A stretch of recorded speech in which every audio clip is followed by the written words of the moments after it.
तो आज जब स्क्वाड अनाउंस हुआ उसमें बाबर आजम नहीं है, यानी Babar Azam is not in the Zimbabwe squad, उनको वहां से बाहर किया गया है। पाकिस्तान क्रिकेट बोर्ड कह रहा है फखर जमान पे कि उसने अभी 2 टेस्ट फेल किए हैं नी इंजरी की वजह से। सो जब तक उसका नवंबर में दोबारा टेस्ट है, वंस वो टेस्ट पास कर ले तो वो कॉन्ट्रैक्ट उसको मिल जाएगा। ये बाबर आजम से कंपैरिजन में तो बहुत बेहतर नजर आते हैं। देखिए थम्स अप भी आ गया बीच में, को नायब कप्तान बना दिया। ये खबर अब तक पहुंच गई, मगर 2 अहम सवाल हैं। नंबर 1 क्वेश्चन कि रिजवान की कैप्टनसी का ड्यूरेशन क्या है? व्हाइट बॉल के कैप्टन यानी रिजवान वनडे के भी कैप्टन है और T20 के भी कैप्टन है।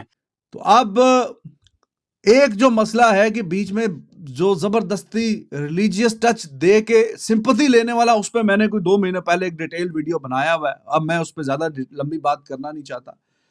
तो वो जरा हिसाब किताब है। ग्रुपिंग की भी बात हुई कि हाँ जी बाबर आजम और शाहीन का नाम लिए बगैर के रिजवान साहब आप भी एक किसी ग्रुप को लीड कर रहे थे कप्तानी को, तो आप कामयाब हो गए। खैर उसका उसने बोला कि नहीं जी मैं सिर्फ एक ही ग्रुप है मेरा और वो पाकिस्तान है और दिस एंड दैट, वो सारी बातें। बीच बीच में थोड़ी मक्खनबाजी भी की रिजवान ने। कल परसों वो जो टेस्ट मैच की कीपिंग करते हुए बोला ये आकिब बॉल है, पश्तो में कुछ बोला था, आकिब बॉल है। आजकल आकिब जावेद है ना जनाब, सारा सर पे चढ़ा हुआ है, पीसीबी सारा इसके इर्द गिर्द बनता भी है। उसने मैचेस 2 जितवा दिए।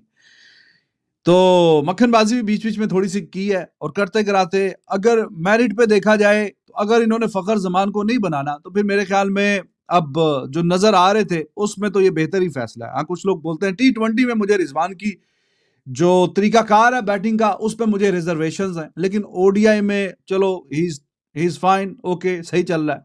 बाकी इसका जो कंटेंशन है जिसके साथ मुकाबला है कि विकेट कीपर और कौन से बैट्समैन है पाकिस्तान के इमर्जिंग, हसीबुल्ला है बीच में, वो रुहेल नजीर उसको तो ए टीम में अभी खेला था वो साइडलाइन कर दिया, कुछ भी नहीं। और फिर उस्मान खान जो कि डोमेस्टिक में अभी पाकिस्तान कप में अच्छा उसने परफॉर्म किया, वो कहीं ना कहीं बीच में आ सकता था कि हाँ जी उसके साथ रिजवान का मुकाबला है। लेकिन अब ये दोनों तीनों जो नाम हैं ये या तो बहुत नए नए आए हैं या इतना कोई इस्टेब्लिश अभी बड़ा नाम है नहीं जिसका फायदा हुआ है। हाँ अगर कोई थोड़ा सा इस्टेब्लिश नाम होता बीच में विकेट कीपिंग को लेके तो फिर कहीं ना कहीं हो सकता था कि वो भी मुकाबले में आते। लेकिन एट द मोमेंट अभी और कोई रेस में कोई नजर आ रही ना। पाकिस्तान की ओडीआई टीम को आप उठा के देखें, शादाब का नाम आ रहा था बीच में, तो शादाब तो देखें वो तो ड्रॉप ही हो गया, उसकी परफॉर्मेंस ही कुछ नहीं है, उससे तो 10 ओवर होते ही नहीं है ओडीआई में। तो वो की कोई कप्तानी का कोई हिसाब किताब उसका बनता ही नहीं था। वो बाकी और कौन है सीनियर, फखर जमान, उसने जनाब वही उड़ता हुआ तीर मैंने आपको बता दिया है, सीने पे खा लिया है, कुछ और ना समझना आप।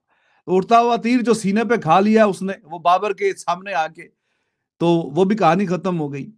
बाकी कौन है और शाहीन वो तो आपने पूरी एपिसोड देखी हुई है। इमाम वो वैसे ड्रॉप हो गया, फिटनेस के मसाइल हैं उसके।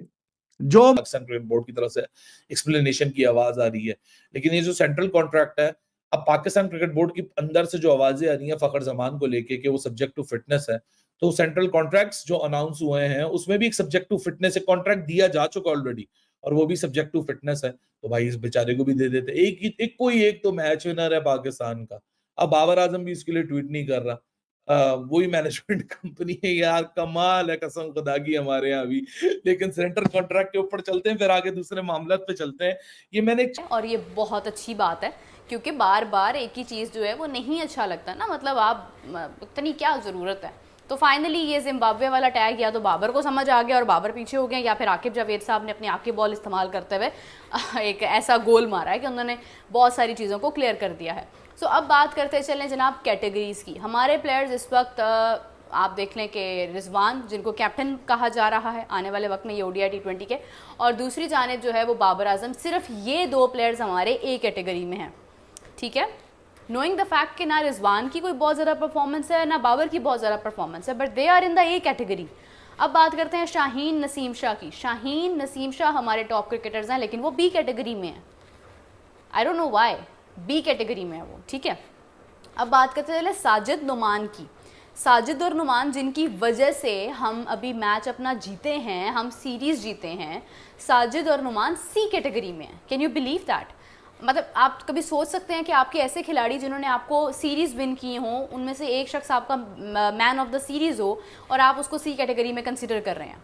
तब तक वो कप्तान रहेंगे। अमूमन जब भी कोई कप्तान अनाउंस होता है, दुनिया भर का रूल होता है, बताते हैं कि तब तक कप्तान है। जैसे बाबर आजम को अनाउंस किया था तो कहा था कि ये चैंपियंस ट्रॉफी तक कप्तान है। इनका टाइम पीरियड क्या है? दूसरा, फ़खर जमान सेंट्रल कॉन्ट्रैक्ट और किसी भी टीम में क्यों नहीं है, उसकी वजह क्या है, वो भी चेयरमैन पीसीबी ने बता दिया कि उनका जुर्म क्या था बेसिकली।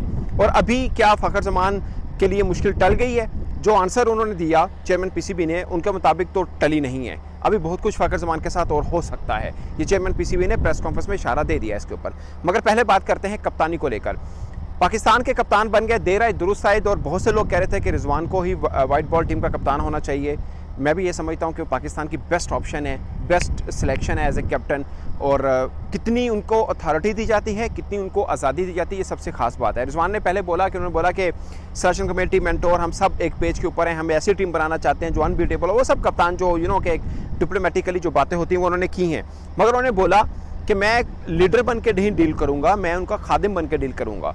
ये रिजवान ने खास बात की। उन्होंने बोला कि मैं हूँगा वो वाला कप्तान जो कि मतलब उनके ऊपर कोई हुक्म नहीं चलाऊंगा अपने खिलाड़ियों के ऊपर, उनको साथ लेके चलूंगा। कहीं जीत मिलती है तो सबको क्रेडिट मिलेगा, कहीं हार मिली तो मैं बतौर कप्तान खड़ा हूँगा कि मैं रिस्पॉन्सिबल हूँ। एज ए कैप्टन ये बात बहुत बड़ी बात होती है और ये कहना ठीक भी होता है। और मुझे ज़्यादातर पर लगता है कि पाकिस्तान क्रिकेट टीम के तमाम क्रिकेटर्स मोहम्मद रिजवान एक वो करैक्टर हैं जिनको पसंद करते हैं। कोई ऐसा नहीं है जिनके साथ उनकी कोई लागतबाजी हो, कोई ऐसा नहीं जिनके साथ उनका कोई मैच पड़ता हो, कोई ऐसा सीन नहीं है। एक अच्छे सुलझे हुए किरदार के वो क्रिकेटर हैं और अच्छा हुआ कि उनको कप्तान बना दिया। सलमान अली आगा पाकिस्तान के नए वाइट बॉल के वाइस कैप्टन हैं, यानी वनडे में भी वो वाइस कैप्टन होंगे और T20 में भी वाइस कैप्टन होंगे।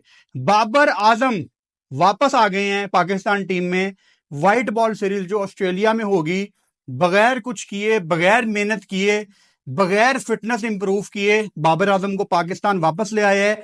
शहीन शाह अफरीदी स्टिल 132 से 135, कुछ उन्होंने बेहतरी नहीं की। पाकिस्तान क्रिकेट बोर्ड ने सख्ती करके इनको डोमेस्टिक नहीं खिलाई। कायदे आजम ट्रॉफी शुरू हो गई है, नहीं इनको डोमेस्टिक में जाने पे मजबूर किया। नसीम शाह जिनको फिटनेस के नाम पे ड्रॉप किया गया था, वो भी पाकिस्तान टीम में वापस आ गए हैं। पाकिस्तान ने 4 स्क्वाड अनाउंस किए हैं जो आपकी स्क्रीन के अब सामने हैं। पाकिस्तान ने वनडे का स्क्वाड अपना अनाउंस किया है, ऑस्ट्रेलिया और जिम्बाब्वे का, और T20 का भी स्क्वाड अनाउंस किया है, जिम्बाब्वे सीरीज का और ऑब्वियसली ऑस्ट्रेलिया सीरीज का। जय हिंद दोस्तों, पीसीबी का बड़ा फैसला है। रिजवान को बनाया वनडे T20 टीम का कप्तान, उप कप्तान के नाम का भी ऐलान। बोर्ड ने मोहम्मद रिजवान को सफेद गेंद का रूप का नया कप्तान नियुक्त किया है। वह अगले महीने ऑस्ट्रेलिया दौरे से जिम्मेदारी संभालेगा। पाकिस्तान क्रिकेट और पीसीबी ने पाकिस्तानी टीम के वनडे और T20 टीम के नए कप्तान का ऐलान कर दिया है। बोर्ड ने मोहम्मद रिजवान को सफेद गेंद का नया कप्तान नियुक्त किया है। वह अगले महीने ऑस्ट्रेलिया दौरे पर यह जिम्मेदारी संभालेंगे। बता दें कि T20 विश्व कप 2024 में खराब प्रदर्शन के बाद बाबर आजम ने पाकिस्तान की वनडे और T20 की कप्तानी छोड़ दी थी। अब बोर्ड ने रिजवान को नई जिम्मेदारी सौंपी है। वह पहली बार पाकिस्तान की वनडे और T20 टीम के कप्तान बनाया गया है। वीडियो को लाइक करें, सब्सक्राइब करें और कमेंट में मेरा जरूर दें। धन्यवाद।